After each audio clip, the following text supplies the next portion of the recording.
So guys, today's video, it's August, so nakita ron? 7. So pasaka meron sa Pigsalong Panag. Magtanom eh.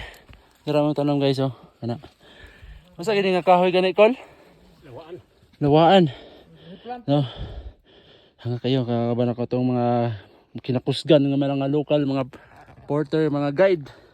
Kauban ang tourism officer nila pero napa sa likod. Pasipir. So doon na guys, mga isa ka oras na lang.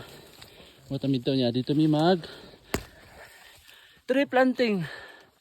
So kay sige lang tagsaka. Bukid man ta nabuhi. So tabagan mo na to ng bukid nga balik og panog kahoy. Tanom. Dili ka si pangwarta lang. Tanom puta. Save Mother Nature. So ganina dito pa mi junction. Wa rin medyo oras. Nanami diri. So guys, makita mo na to si Mount Apo diri oh.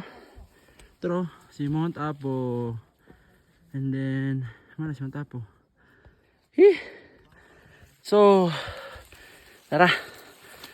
Banata na nato ni para maabot na ta. Banata na to.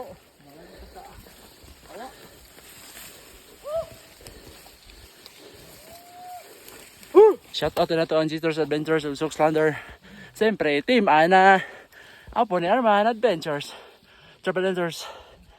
Salamat sa pag-invite. Municipality o Pantukan Tourism, Ma'am Leia. Hangak man day oy.